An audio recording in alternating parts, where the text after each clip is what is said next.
What up? What is happening? This is Hoppy Hour. I am your host, Ryan Hoppy. And on the phone line from the nationally syndicated Ace and TJ show out of Charlotte and heard in many markets, Ace is on the phone line. What's up, dude? Hey, man. How are you doing?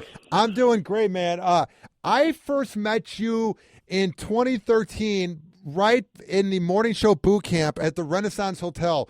It was one of the things where you guys were on the first floor, and I came by running up all excited. Do you remember that?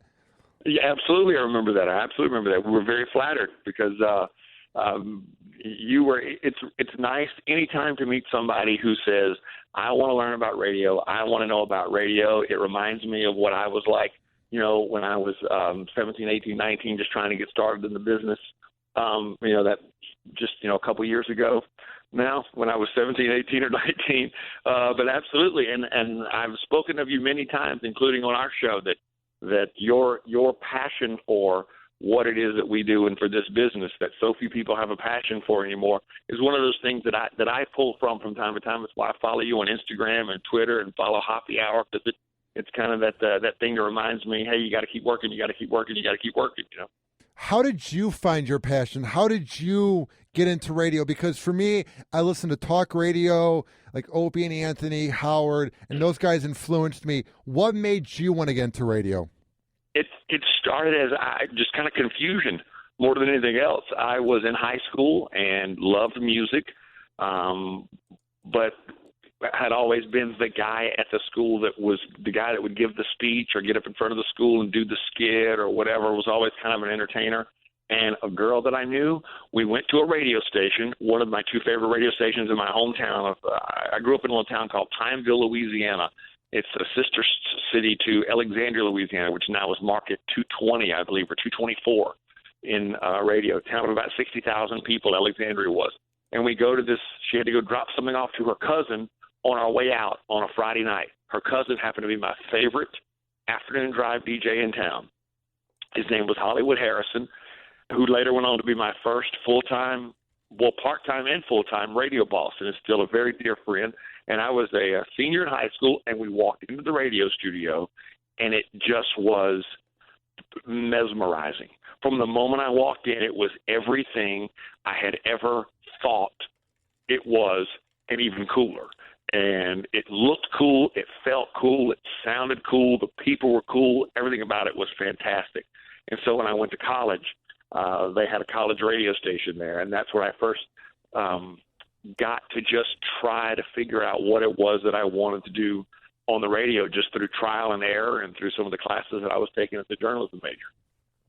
Now, did your on-air format change? Because when I first got into radio, I was full-on shock jock, saying Kim Kardashian's a dumb bitch and a whore. But if I want to make it with this type of a format, you need to be more female-friendly and to be less edgy, because that just doesn't work anymore. So did you take different approaches early on?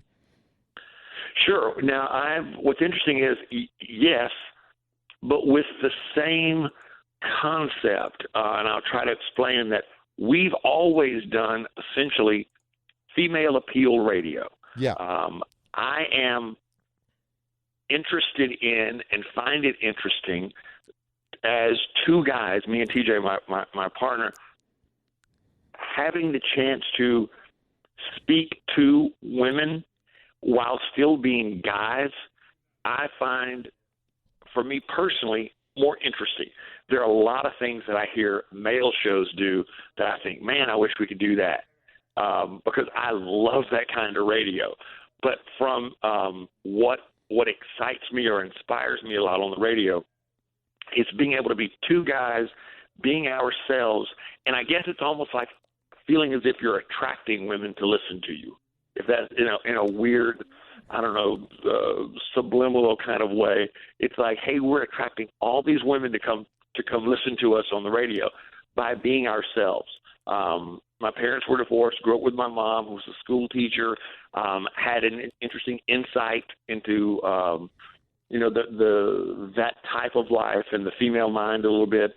And we never wanted to say anything on the radio that would embarrass our parents, specifically our moms. And that's kind of where our style came from. We pulled and stole and got ideas from everybody. All of the people that you mentioned, we've listened to and pulled things from and tried to tailor them to what it is that we do. Excuse me, and a female audience. So what we always didn't like was you hear somebody saying, okay, we're a female appeal show, so on Valentine's Day, we had our guy stand on the corner and he would dip strawberries in chocolate and pass them out to the ladies at the red light. Well, I just always thought that's the lamest thing in the world. That's dumb.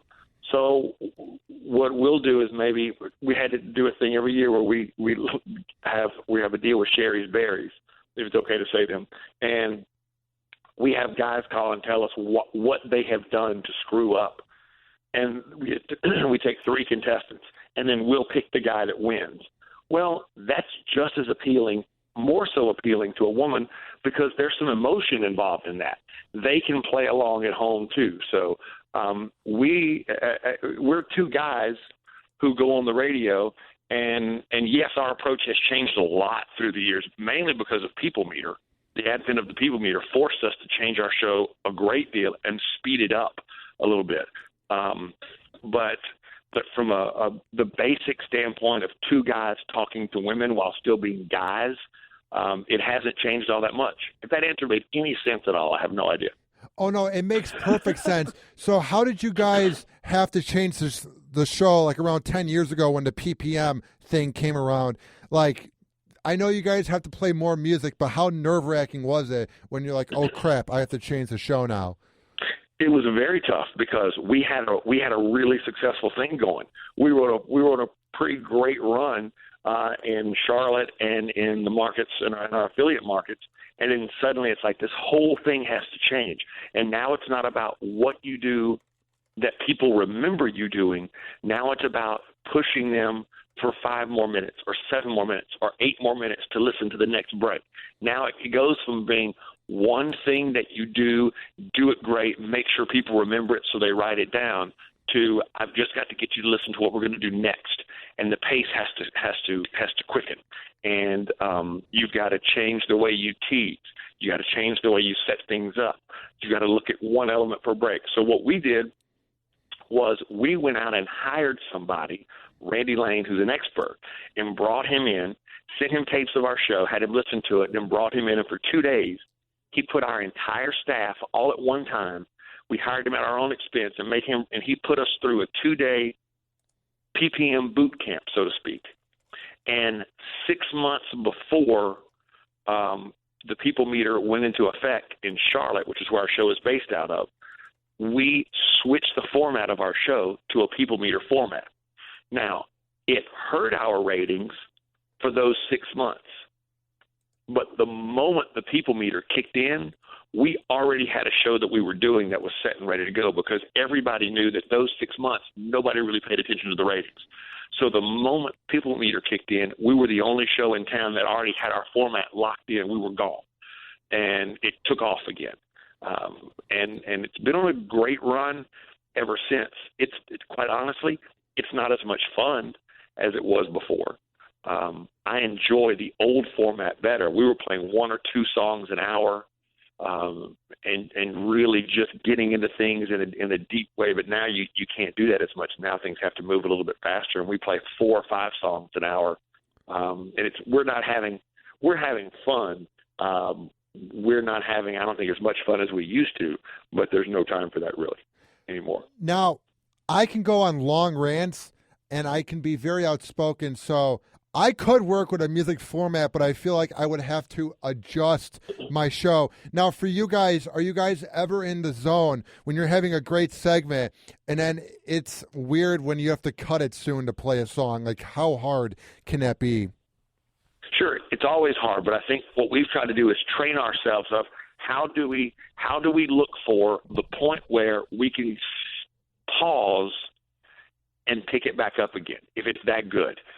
What's the point where we can spin it and give it away to make it fresh in 7 more minutes, if that makes sense? Yeah. TJ and I have worked really hard on it. A lot of it's done, and even a lot of times as kind of the driver of the show, I'm kind of the I'm not. I work with. I'm very blessed to work with a guy who I believe is a comedic genius. He's like a comedy sniper.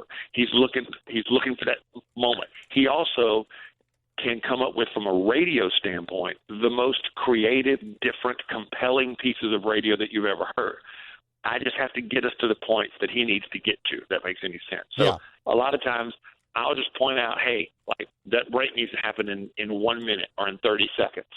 And the entire time, and either is the joy of working with somebody for a long time is that comfort level and that trust of just knowing that one of us is going to find a way to get us from point A to point B. What's going to pull it to the next spot? Now, that said, I think some of the things that are that one of the things that is charming about our show to people is that we'll just tell you what's happening too, which I think you don't hear a lot in top 40 and female appeal radio.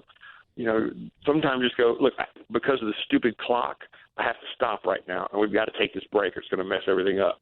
But I have 2 points I want to make after this, and one of them's probably going to piss everybody off.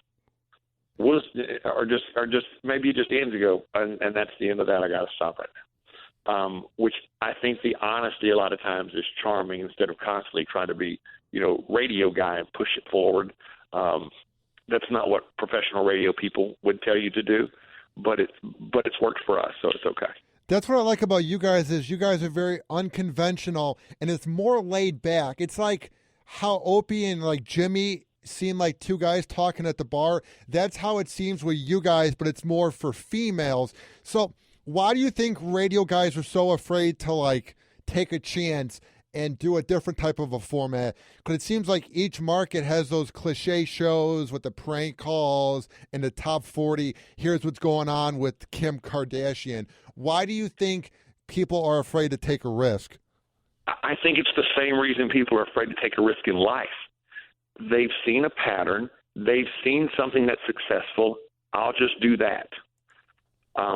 And the people that truly go out and become successful, not saying in any way, shape, or form that I would put myself or TJ or our show in the echelon. I think we're as good as anybody going. But you talk about people that have gone out and taken a chance and really done something different, whether it's Howard or Mancow. Kid Craddock completely altered his show and really changed the course of top 40 radio. Forced people like Rick Dees, who were doing one type of show, a legendary show, to have to one day look up and go, I got to stop doing this thing that I'm doing, and I've got to try to be more of a person, be honest on the radio with people, and talk to them a little bit more. So those types of people, they're few and far between that go out and take that chance. I think it just seems easier and safer to do what everybody else is doing, and find some success and be comfortable. That's not knocking it. There's nothing wrong with that. I think there are certain things, whatever that it factor is, that separates some people, that makes them say, I'm going to take a chance here. They won't always be successful, but that's the thing that makes it different. That's why not everybody does it, because it require taking a chance. And quite honestly, it usually requires you opening up and being honest about yourself in a way that makes some people uncomfortable. They like being on the radio. They like doing bits. But when you have to sit down and talk to people on the radio about things that you know are going to make you cry, whether it's me talking about my father's death or problems that I'm having in my family, or what's going on with my kids, or how I said something stupid on the radio one day that made my daughter cry on her way to school. I had to come back and recount that story the next day. I did not look good. It made me look like a really bad person that day, but it was an honest thing that happened, and something that especially people, specifically females who are parents, can relate to. So, yeah, this is a very long-winded way of saying that I think the biggest thing is just a lot of people aren't willing to take the risk, because it's always easier to do what's comfortable, what you've seen others do.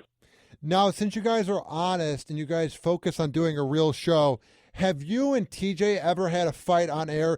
Because other shows recently, I mean, there's been a ton of shows that have had fights recently because they've been together so long that it's bound to happen. So have you and TJ had any fights in the past 25 years? Yeah. We've had disagreements. We've had arguments. We've had whether it's me and TJ. It's usually not me and TJ so much as it is one of us with other show members. But yeah, we've had lots of disagreements over things. Somebody's opinion. One time, it wasn't TJ, but a guy that used to work with us thought that when my daughter was born, my wife got her ears pierced like she was 6 or 8 months old. And he was like, "That's child abuse." And it turned very ugly, and TJ had to be the cooler head. I think one of the good things that we have is the fact that each of us, when those situations arise, we have a pretty good gauge on when it's starting to get out of hand on the radio, because, a male audience wants to hear that. They like that confrontation. I love hearing that kind of stuff on the radio. A female audience will take a little of it, and then it's become too much for them in many cases. So you've got to kind of approach it a little bit differently. But typically it's been those heated moments, either he or I, quite honestly, typically it's been me, against another, or back and forth with another show member, and TJ kind of being the referee. If it ever becomes awkward where he or I have gotten angry with the other, usually it's very obvious, and we'll even point out, this has gotten really awkward for a minute here, because we're both angry now, so we'll probably just take a break and sort this out in a minute. So there's just enough there for a female appeal audience that they'll know, oh my God, that's real, and they're really angry or upset. And then you've got to know as a female appeal audience when to pull it back, because you'll lose them. It's not like doing male radio where guys want to hear people go at it, because I know I do. That's my instinct is just to let it all hang out there, but it's just a different type of audience. Rarely, though, has it been between me and TJ. It's usually been more with the other show members. Now, has your relationship with TJ changed over the years? Because a lot of radio guys, they first begin as like best friends and bros because they're in the zone, but then over the years you're in the same room together for 5 hours a day, and they begin to burn out around each other. So how has the relationship been the last 25 years with you and TJ? It's been great. It's obviously had its ups and downs. I think our big changeover came years ago. We were roommates. We worked at the same radio station. I was doing nights. He was doing overnights. We were the only two single guys. We were hanging out all the time in this crappy apartment that, they couldn't afford to pay us, so they traded an apartment for us, so we lived in it. It was terrible. But we had a blast together just learning radio, and we decided we wanted to be a morning show. And we were, like you said, we were bros, and we did everything together, hung out. We were best friends. We still are best friends. But we realized something years ago, and again, I go back to maybe it was on our morning show boot camp. Somebody, I don't know if it was Bob and Tom or some partner show, was discussing that they very seldom hang out together on the weekends because they have to have different things to talk about on Monday. And I thought, what an interesting approach. Now, as we have taken on more business responsibilities through the years, that's when our relationship first became more strained years ago, trying to sort out who was going to do what. Because now, in addition to a radio show, we have our own app with our own digital concept that we're working on. We have a digital product as well. We also have another business interest that we're involved in with our company, which is ATJ Incorporated, and he and I own our show. So when that all started, that's when our relationship became strained a little bit more, just from the growing pains of trying to figure out who's going to do what, or I'm comfortable letting you make that decision because I'm busy doing this over here, and trying to sort that stuff out. But once we kind of got a good feel for it, we've been very blessed to have maintained a wonderful working relationship. Now, you just brought up your app, and it seems like you guys were one of the first people to begin having an app? Because now it seems like every show has one. So does it feel good to kind of say that you guys were the pioneers of that? Yeah, I never thought of it that way, to be quite honest with you. It was just like, this thing seems like it's going to be a cool deal, and it's going to become an important thing. Maybe we should check into this. And it was one of the reasons that we left, one of the main reasons that we left our old radio station in Charlotte and were willing to walk away from a contract and be off the radio here in this town for 7 months, even though we were still doing shows for our affiliates, because it was a breaking point in that deal. It's that important. I mean, that's where it's going. You know, the radio is not necessarily the radio anymore. I love the car radio, live with it every day, love it. But, you know, you think about, I don't know, you may not even have, hopping in your apartment, you may not even have an actual radio. There is some of the people that work for us. One day, years ago, it hit me. One of our interns said, I don't even have a radio. I'm like, you're interested in being on the radio, but you don't have a radio? He was like, well, I'm not listening on my computer if I want to listen to the radio. Oh, okay. The radio is becoming your phone, your computer, your actual, FM, AM, FM radio, any number of things. So we just tried to get out there first and have something that people could keep with them at all times that has our show on it to stay top of mind, to keep that emotional bond going. It's all about having an emotional bond with your audience.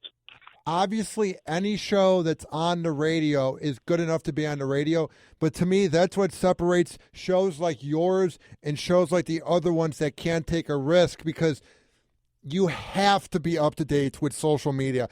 Even if you're bad at it, you have to have your own app, and you have to figure out a way to expand. Because if you don't expand from just FM radio, you're going to be left behind. Wouldn't you agree? Yeah, and you know what's funny is that I'm 47 years old, so this is not exactly my forte. I'm not exactly the guy that's going to be able to tell you everything you need to know about social media. But I give these speeches all the time to high schools and different places and businesses and all that. And the thing I talk about is there are only really two things you need to know in life. You need to know your strengths and your weaknesses. And that's the approach we've taken to our show for years. I know what I do well. And I, at the risk of sounding conceited, I believe that I'm as good as it gets. I'm just about as good as anybody else at what I do, my role. And I know that I work with a guy who's as funny and as smart and as witty and as intelligent as anybody else that works on the radio in America, in my belief. But I know exactly what he's good at and he's not good at, and I know exactly what I'm good at and what I'm not good at. And never let your ego be too big for you to go, I don't need anybody's help. Everybody needs help. So we make sure that we have always hired a female that deals in things that we don't, who can tell us things we need to know. Also, we always have hired somebody, especially since the advent of social media, somebody try to keep at least one person on our staff. We have more than one, but at least one who is a social media guru, early to mid-20s, who's always going, hey, man, check this out. I saw this last night. Who's always the person we can look at and go, I don't know what that means. Or how does that work? What is this? Where I can come in one day and go, hey, dude, I've heard 3 people mention Periscope. What is that? And he goes, here's what you need to know. Bang, bang, bang, bang, bang. And he walks me through how it works and how to use it. Okay, got it. That's what I need to know. And I don't ever pretend like I don't know something, or like I know something that I don't. I'm the first person to defer to him on the air. I have no idea what that is. Hang on a second. Riggins, how does that work? What is that? And he'll fill you in. So as long as we get the bases covered and we're being honest with our audience, it's like I saw Dave Ryan the other day in Minneapolis wrote a great piece about dealing with celebrities and how people, you mentioned it earlier, people just they'll do a whole show and it's just celebrity news. Well, everybody's got that on their phone. Nobody cares. What they want is your opinion about it, or do something else that'll entertain them, because they've got the celebrity news. TMZ's, the app is coming right into Twitter or whatever. You've always got it constantly. But he was pointing out in a great way that there's so many people who are considered celebrities these days. If you don't know, just say, I don't know who that is. Because there are a lot of other people that don't know who the hell that is. there are fewer and fewer celebrities that everybody knows. Because, somebody's considered a TV star today if they've got a show on God knows what channel at 11 o'clock at night. Because, 500,000 people watch that show once a week. Well, that's not enough people to be considered a TV star, but in some places they treat them like they're TV stars because they're so desperate for material. So just be honest. I don't know. So we've always kept somebody around to tell us, hey, I don't, so if I go, I don't know what Periscope is or what Kick is, or with Snapchat first, or what is, I'm hearing about Snapchat. What is that? Somebody who could fill us in, because that's one of our weaknesses. Yeah, because a lot of times you'll see them attempt to get with social media and they have bad grammar and they just look out of touch. So what are some of the best things that Riggins and Lindsay bring to the table? Do you learn from them, or do you just observe from them and then you get the hang of it? How does that go down? No, I both. Let's see. Let's start. The thing we loved about Lindsay was not a radio person. And we've always loved having not radio people on our show with us, because they don't come in with any bad habits. They don't come in with any preconceived notions. Lindsay was a marketing director for the mall, and she was a dancer for the Charlotte Bobcats, the NBA team, which has now become the Charlotte Hornets as they renamed it. And we just liked her because when you talked to her, she talked to you on the radio, just like you were talking to her at your friend's house or apartment. She just says stuff. And we told her, don't think. Just say what you're thinking. Say what you're feeling.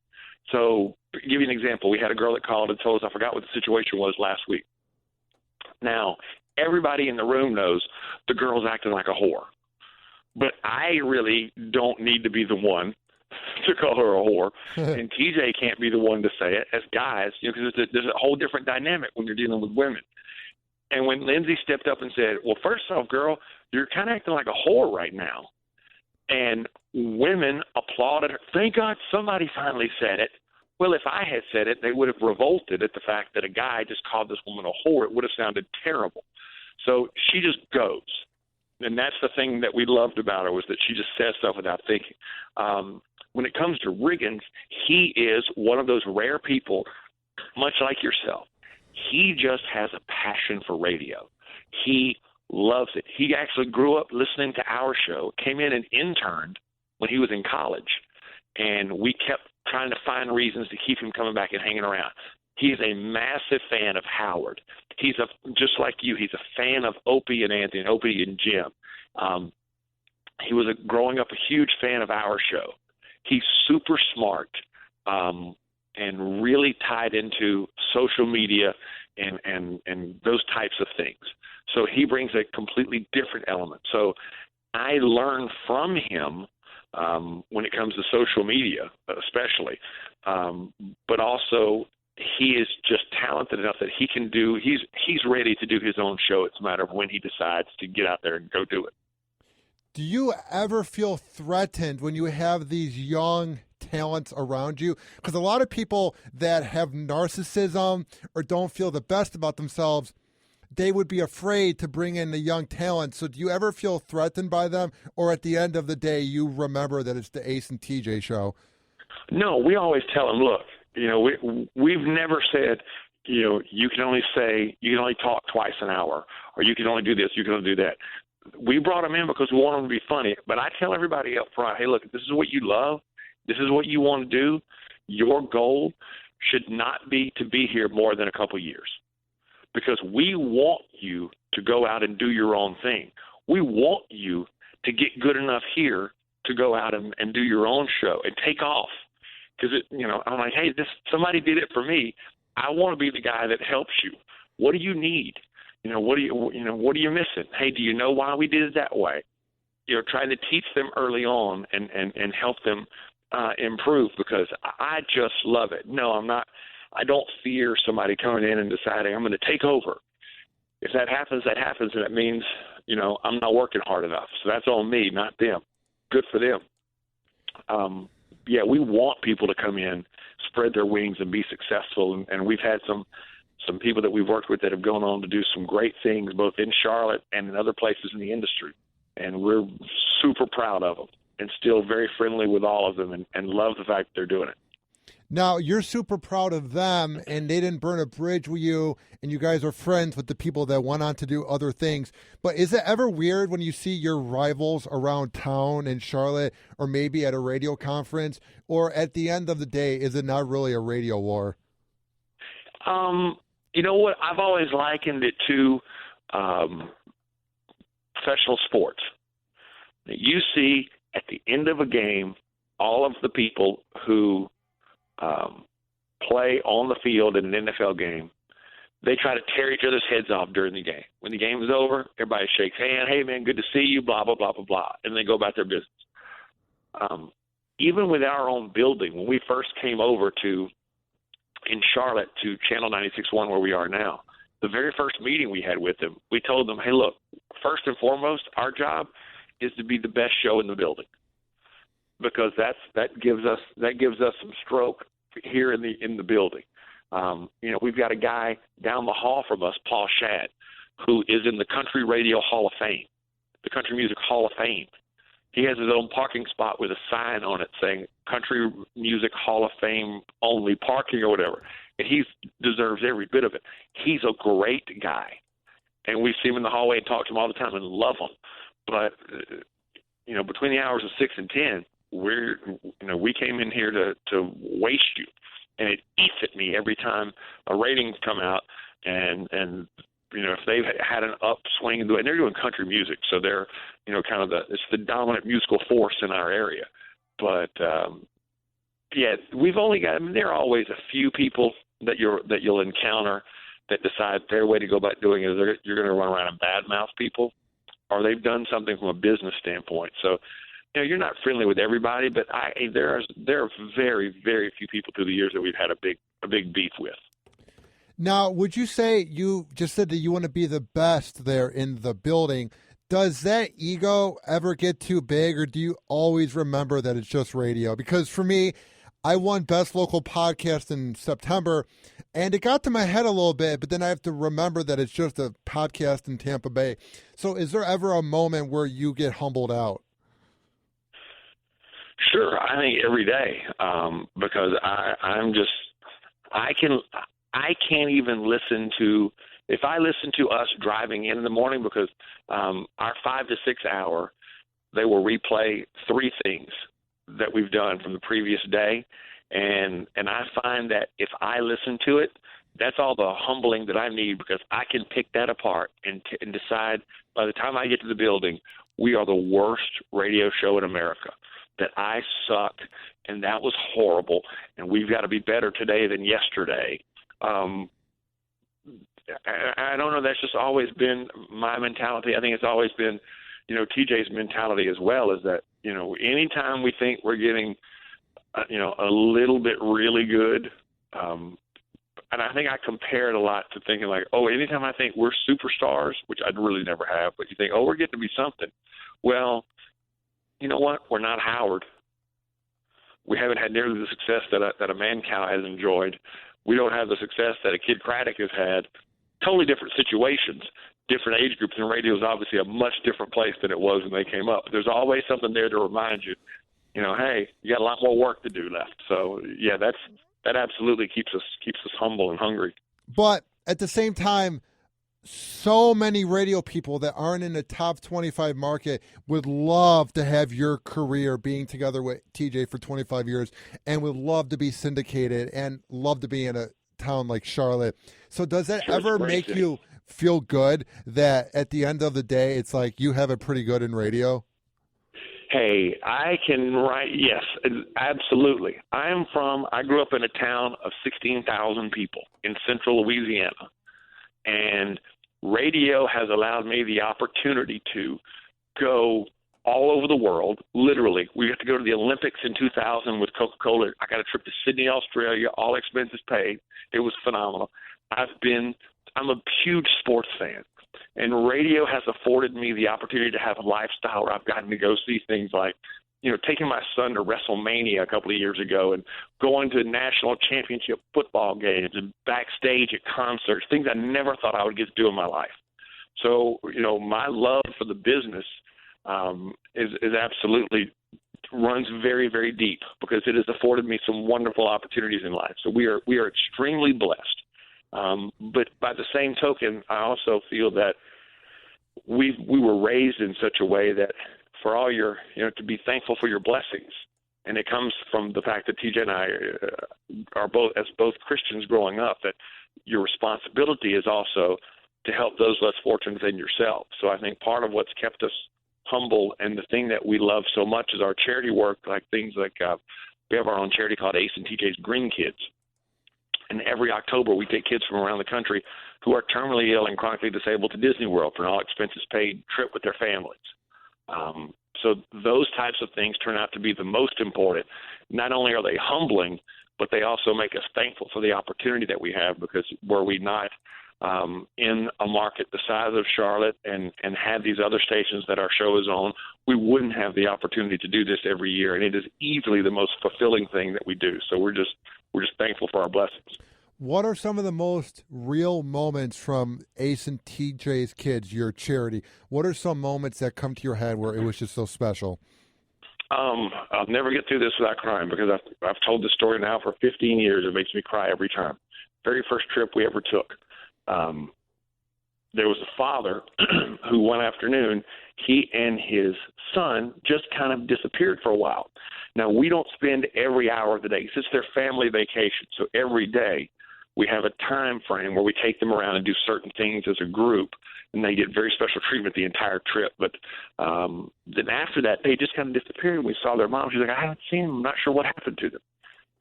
Make a long story short, this man's son was never supposed to be born. He was not. They said he's probably going to die before he's born and be stillborn. And he prayed one night and said, God, if you will let this child be born, I will show him the world. Just give me that opportunity.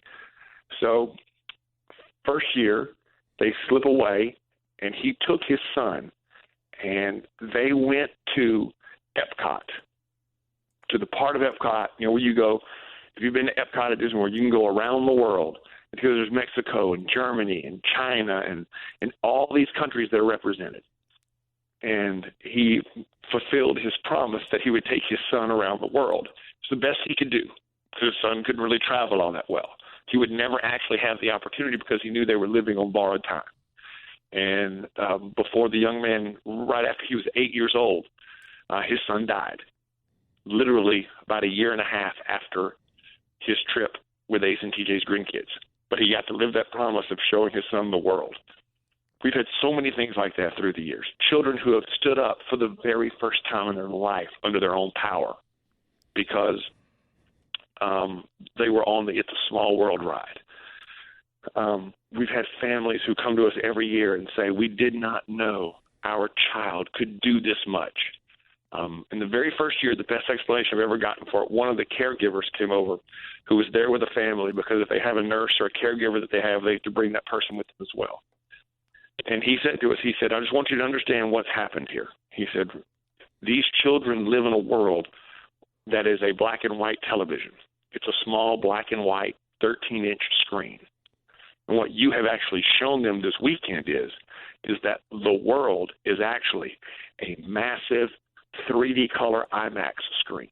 And there's so much more for them out there than they thought possible, and that they can live in that world and enjoy it. Now, you brought up that you and TJ grew up with religion. Has religion helped you during some rough times in your life? Because I don't really pray or anything, so I really can't say that it has or not. So has it helped you? Yes, absolutely it has, in many ways. Now, I'll tell you a quick story. I've had several of these instances in my life, but my wife was very, very sick a few years ago, very sick. She was in a coma for 8 days following pneumonia and a bout with MRSA. And I give you one specific moment right before she went into the coma one day. She was laying in the bed and she was shivering, and I had to go to work. And I said, I'm just going to call in sick. And I went on the air and told this story that morning. And my point of view was, I don't care if you believe or don't believe what I'm about to tell you. What I'm about to tell you happened to me today, and I'm going to tell you why I believe it happened. But anyway, she's laying in the bed and she's shaking. And she said, I've got the chills. I feel horrible. She could hardly talk.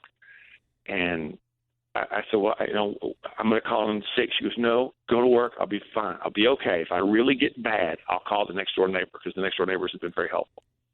I knelt down by the bed like I did every morning and prayed for her. And as I was praying for her, she squeezed my hand, and I raised my head, and she said, do you feel that? And I said, what do you mean? She goes, put your hand on my forehead. And when I put my hand on her forehead, she was sweating profusely. She said, my fever just broke. Get the thermometer. And we took her temperature. And as I was praying for her to get better and for her that fever to break and for her to be well, suddenly her fever broke. Now, I'm telling you, as sure as I'm talking to you right now, Hoppy, it happened exactly that way. Exactly that way.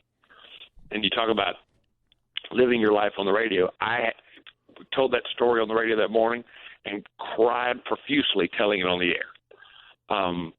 It is one of the great moments of my life. And when she was in her coma, I went out. I tried to make a long story short, which I've done a terrible job of doing in this interview. As I walked into the hospital when I found out she was there, they were wheeling her out to the emergency room. And she was literally wearing an oxygen mask and taking her last breath. She was dying at that moment, and they had to slow her body down and put her into a coma. There was all this franticness happening, and I was trying to figure out what I should do next. And I stepped into the hallway as they take her away from me, and I'm all alone in the hallway at this hospital. And I sat in a chair, and I just bowed my head, and I began to pray. And I'm telling you, it's as if I felt a hand on my shoulder, and a feeling of peace came over me like nothing I'd ever felt before. And I just went, at that moment, I thought, whatever this is, I've got this. I can handle this. Now let's begin to get organized and see what we have to do. 8 days later, when they took her off the respirator, she came out of the coma. I had a friend of mine ask me a very similar question to what you asked. He goes, I've never seen anybody coordinate so many things from a hospital room like you've done for 8 days. And I said, I firmly believed that everything was going to be okay, whatever that meant. If she had died, everything would be okay. If she lived, everything would be okay. Either way, I had this completely under control. And in my opinion, there's no doubt in my mind that while praying, I was in the hand of God saying, you're okay. Now, that being said, I am also a horrible Christian at many times. I'll have a few too many drinks every now and then. Well, that's not that bad. I mean, if that's being a bad person, then that's nothing. I mean, yeah, I'm not a bad person, a bad Christian. My favorite quote, I heard Gary Busey say on Howard's TV show on E in the mid-'90s. Gary Busey, of all people, gave me one of my favorite quotes about Christianity. He told Howard asked him about being a Christian, and Gary Busey told him, he said, Howard, I'm a Christian. I'm just not always really good at it. But I love that quote. I've always been a Christian. I'm just not always very good at it. I don't know. Like, I think my parents forced it down my throat too much. They forced me to be a Catholic. And I think I just got burned out because it's the same thing every week. And to me, you seem more humble when it comes to religion, but there's so many people that try to put on this act like they're better than you because they're religious. I don't know. I'm trying to find it, I guess. I mean, I sort of meditate, but to me, I find my peace when I go to the gym and I lift. That just calms down all my nerves. So if that's my religion, I'm not even bragging like funny. I work out. I find the same thing. The gym is a great place. Just kind of, I don't like the term, but I don't know to kind of center yourself. Yeah. But yeah, I find it interesting. In my church, TJ and I go to the same church, a Methodist church, and I grew up Southern Baptist. And they'll say, our preacher, who's a friend of ours, always talks about, we're not here for religion, we're here for a relationship. It's not about, oh, look at me, I'm a better Christian than you. It's about your individual relationship with God. And I think that makes a difference when you approach it, when it's not, like you said, it's forced down your throat doing the same thing every week and you don't really know why you're doing it or what you're doing it. It just kind of works differently for everybody else. They have to find their own thing. Now, what else do you do besides like praying and besides the radio? What do you do in your free time so that you don't burn out? Because like for me, I'll play Madden, I'll watch TV, or I work out. So what are some things you do during the day so you can have some me time? Well, we have our charity, which requires a lot of time, but I have been extremely blessed that in addition to having two kids, which take up a lot of time, I've coached all through I've coached their baseball teams and their softball teams and their basketball teams and all that kind of stuff. And they've always got stuff going on that I really enjoy attending. But also, I've been very blessed that in 1999, 2000, I decided there was a TV show called Making the Band with a band called O-Town. They were literally making a band on television. I thought, we could do this on the radio. I've always wanted to be in a band, but I want to be in a rock and roll band. So I went out and made a band that we were going to play for one event. One of the guys in the band said, we could do this and raise money for your charity. And now, 15 years later, we're still going. My band is called Charity Case. We're a rock and roll band steeped in the hard rock that I grew up with, and all the guys grew up with. We're all in our 40s. But we do a lot of current hip hop. We'll rework it into rock songs and all this kind of stuff, and some country stuff that we rework into rock songs. But we've now raised, every time we play, it all goes to benefit Green Kids, our charity for kids who are terminally ill and chronically disabled. And in 15 years, we've raised over $1 million. We've raised over $1.1 million for Green Kids, and we've been blessed enough we've opened for. We've played every arena in Charlotte. We've opened for Bon Jovi in front of 18,000. We've opened for Bret Michaels. We've opened for Train. We've played with the Black Crowes. We've played with No Doubt. All these bands that we've played with on festivals like Joan Jett and Run DMC and all these things that you just keep sitting around going, this is crazy. I can't believe this is happening to us. We've done a DVD. We've done an album. We've done all this stuff, and you sit back and go, this is nuts. That takes up a lot of my time, and has, as it kind of begins to come to an end now 15 years later. But that's been one of the biggest ways. That, and I live on a lake, so I'm blessed in the summers. Just jump on my boat and go out for a while and just float and chill and relax and all that kind of stuff. So sports has always been a big thing, whether it's basketball or golf or something like that. Now, before I let you go, where do you want to see your show in 5 years? Because you guys have been at it for so long. Do you ever think about retiring, or do you want to keep this thing going for a while? No, I want to keep it going for a long time because, I'm not real good at – I don't sit still very well. And I never feel like – to me, we haven't reached the level of – I was talking to Randy Lane one day. I don't want this to sound pretentious or egotistical, but here's the way I would phrase it. Within the world of radio only, because in the general day-to-day world, most people don't know us outside of our hometown or the towns where we're broadcast, as it should be. But if we were involved in Major League Baseball, the Ace and TJ show is that show. We're the perennial all-star. We go to the all-star game every few years, every other year. Everybody thinks we're an all-star, but we're not a Hall of Famer yet. Howard's a Hall of Famer. Kid Craddock's a Hall of Famer. Bob and Tom are Hall of Famers. Mark and Brian were Hall of Famers. We're not playing at that level yet. It's nice being an all-star. I like being an all-star. It's really good. I enjoy going to the all-star game every year, but I'm not a Hall of Famer yet. And what everybody wants to be is a Hall of Famer. It's good to have gone to the All-Star game, 5 times in your 10-year career. But when it comes to radio in our country, whether you like him or not, I love Ryan Seacrest because he works. Whether it's Seacrest or Howard or even the shows that you see on Dish Nation, several of those shows are great, great radio shows. They're Hall of Famers. And I don't think I'm in any way ready to quit or retire until somebody tells us we're just not ever going to be Hall of Famers. It's time to go home. What are you going to do?